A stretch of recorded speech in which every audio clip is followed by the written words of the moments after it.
we are ready to roll. So our opening remarks will be in the order of May Flexer, John French. So, Ms. Flexer, floor is yours. Good morning.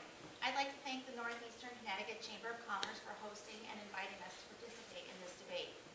I'd also like to thank QVCC for having us today. I'm proud to call myself a QVCC alum. Let me begin by saying what a great campaign this has been.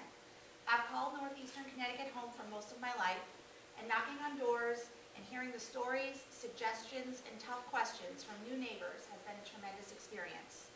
John and I might not agree on a lot today, but I think we both agree that the Quiet Corner is a special place to live, and it was a special place to grow up in. My parents, who are here today, chose to raise their family here because this is such a special place. It's a place that needs strong representation to maintain the quality of life that we enjoy. Education has played a significant role in my life. I attended Killenly Public Schools, and that education afforded me the opportunity to complete degrees here and at UConn. Those degrees have prepared me well for my life in public service. Governing requires smart, practical solutions to all challenges, big or small. For the past 6 years, I've been given the greatest opportunity of my life to serve in the Connecticut House of Representatives. In that time, we've made some great progress moving Connecticut forward, and I've been lucky to focus on several important issues, particularly public safety, fighting to protect victims of domestic violence and sexual assault, and fighting to reopen Troop D.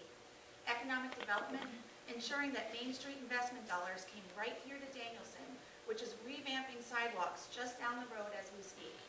And education at all levels, from making sure every child has access to a quality preschool experience, to making sure any student in Northeastern Connecticut can attend this great institution. I think everyone here today realizes that government can't solve all of our problems, and I certainly agree with that. But state government can be a meaningful partner to communities facing challenges, big or small. That's how I've approached my service as a state representative, and it's how I'll approach my service as a state senator if I'm fortunate enough to be given that opportunity. Again, thank you for inviting me to participate. I look forward to the conversation.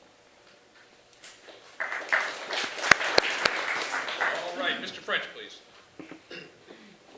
Good morning. I'm John French, and I'm delighted to be with you today.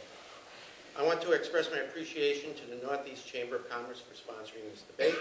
I am grateful to May Flexer and her willingness to openly discuss our positions on these issues in the face of our district.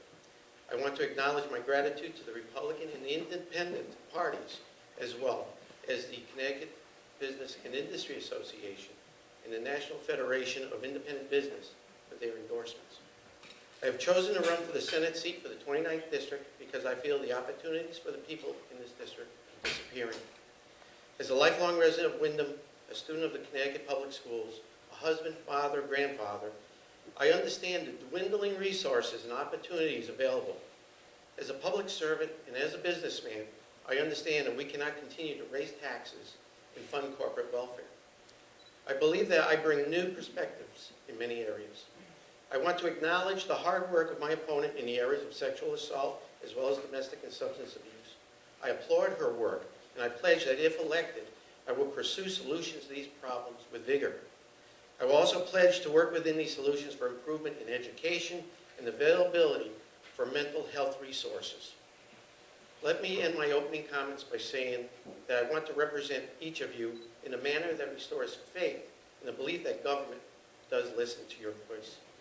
I want to be your voice, the voice that is increase and equal opportunity for our citizens, the voice that asks for educational opportunity for all, and the voice that promises a better future for our children and retired citizens and for each of us.